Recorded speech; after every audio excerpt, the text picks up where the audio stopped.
오늘도 말씀과 기도로 이 자리에 오신 분들을 환영합니다.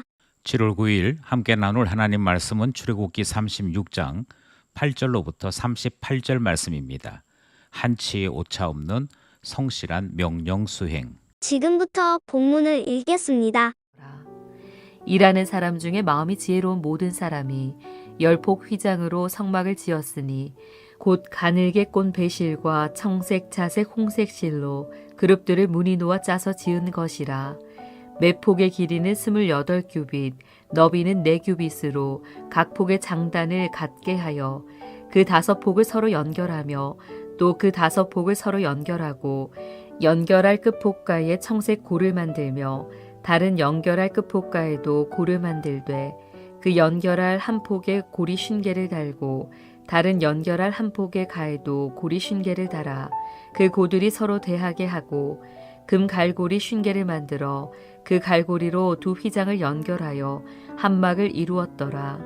그 성막을 덮는 막 곧 휘장을 염소털로 만들되 11폭을 만들었으니 각 폭의 길이는 30규빗, 너비는 4규빗으로 11폭의 장단을 갖게 하여 그 휘장 5폭을 서로 연결하며 또 6폭을 서로 연결하고 휘장을 연결할 끝폭가에 고리 쉰개를 달며 다른 연결할 끝폭가에도 고리 쉰개를 달고 놋 갈고리 쉰개를 만들어 그 휘장을 연결하여 한 막이 되게 하고 붉은 물들인 순양의 가죽으로 막의 덮개를 만들고 해달의 가죽으로 그 윗덮개를 만들었더라.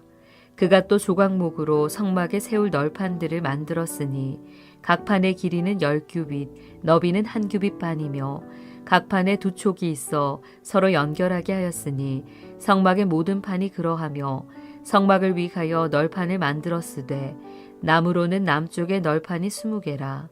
그 20개 널판 밑에 은받침 40개를 만들었으되 곧 이 널판 밑에도 두 받침이 그 2촉을 받게 하였고 저 널판 밑에도 두 받침이 그 2촉을 받게 하였으며 성막 다른 쪽 곧 북쪽을 위하여도 널판 20개를 만들고 또 은받침 40개를 만들었으니 곧 이 판 밑에도 받침이 2이요 저 판 밑에도 받침이 2이며 장막 뒤 곧 서쪽을 위하여는 널판 6개를 만들었고 장막 뒤 두 모퉁이 편을 위하여는 널판 2개를 만들되 아래에서부터 위까지 각기 2겹 두께로 하여 윗꼬리에 이르게 하고 두 모퉁이 쪽을 다 그리하며 그 널판은 8개요 그 받침은 은받침 16개라.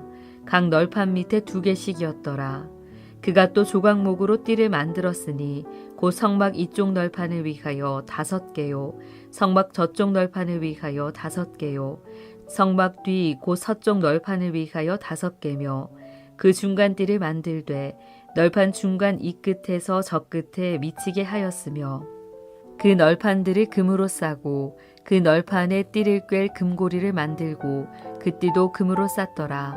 그가 또 청색, 자색, 홍색 실과 가늘게 꼰 배실로 휘장을 짜고 그 위에 그룹들을 정교하게 수놓고 조각목으로 4기둥을 만들어 금으로 쌌으며 그 갈고리는 금으로 기둥의 4받침은 은으로 부어 만들었으며 청색, 자색, 홍색 실과 가늘게 꼰 배실로 수놓아 장막문을 위하여 휘장을 만들고 휘장문의 기둥 5과 그 갈고리를 만들고 기둥 머리와 그 가름대를 금으로 쌌으며 그 5받침은 놋이었더라.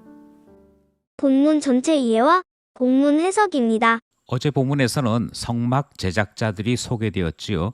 그리고 그 어제 본문에 이어서 오늘 본문은 그 성막 제작자들이 일을 해야 될 성막의 구조 특징이 소개되고 있습니다.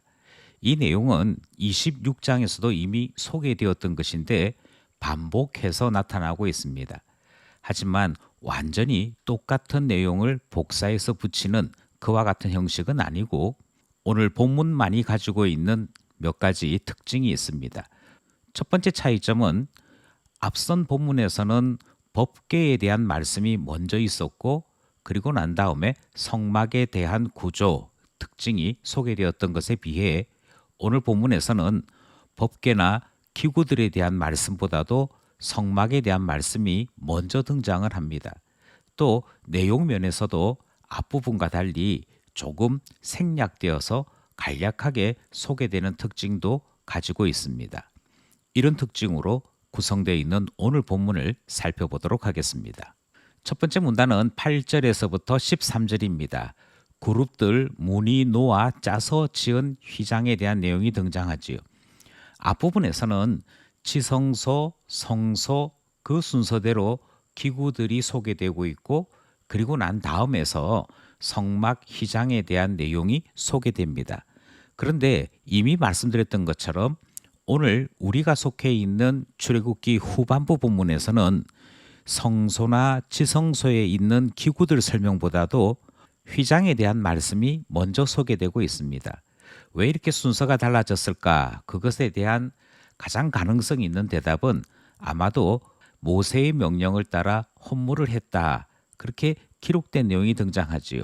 그때 헌물을 드린 순서가 이스라엘 남녀, 지혜로운 여인, 족장 순으로 기록되었습니다.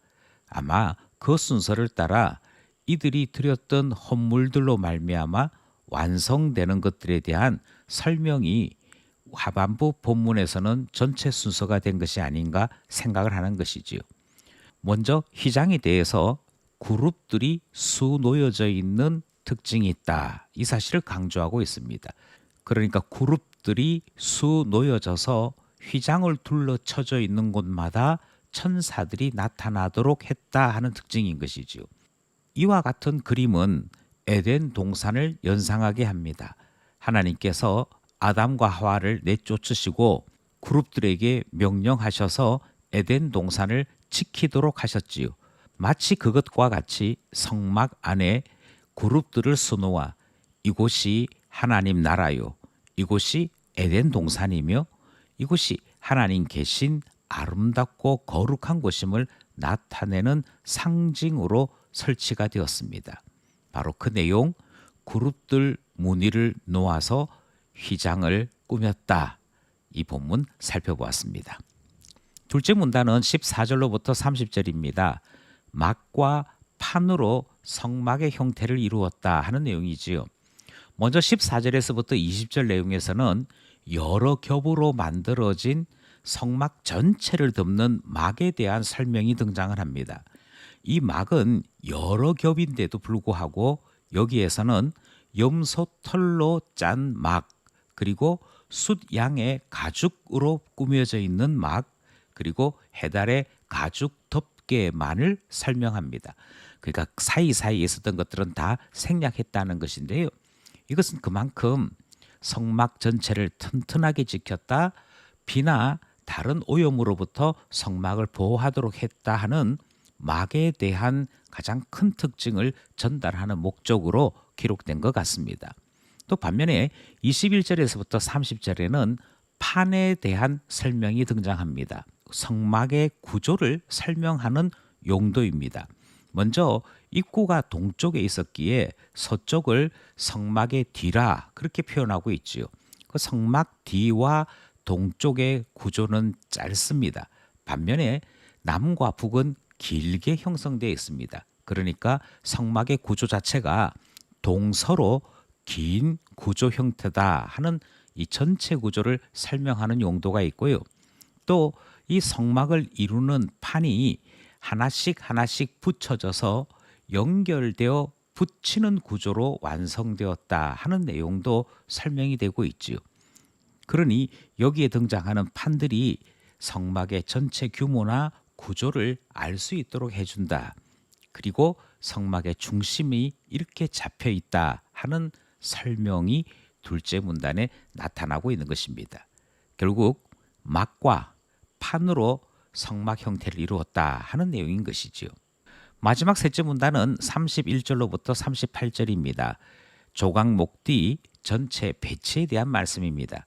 31절로부터 34절에서는 성막의 단단함을 조각목뒤로 유지했다 그렇게 설명하고 있지요.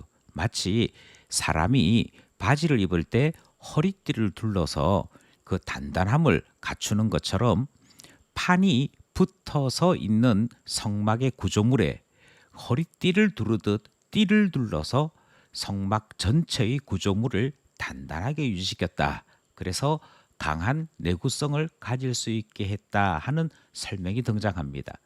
또 하나 35절에서부터 38절에서는 휘장에 대한 것, 조각목에 대한 것, 기둥, 장막, 문에 대한 설명들이 총체적으로 등장합니다. 이것은 성막의 내부가 어떻게 완성되었는가 하는 과정을 설명하는 것인데요. 모든 구성물들이 제자리를 찾아서 온전히 배치됨으로 성막이 드디어 완공되었다 하는 내용이 등장하는 것이지요. 각각의 중심이 어떻게 잡혔는지를 설명했던 오늘 본문 말씀이었습니다. 말씀을 따라 기도하며 결단해 봅시다. 오늘 본문을 따라 첫 번째 기도 제목은요. 성막이 하나님의 임재와 하나님 나라를 보여주는 건축물이다 하는 것을 다시 한번 배울 수 있었습니다. 마찬가지로 교회 또한 하나님을 드러내는 것이고요.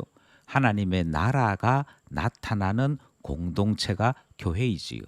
그러니 교회가 교회다워야겠습니다.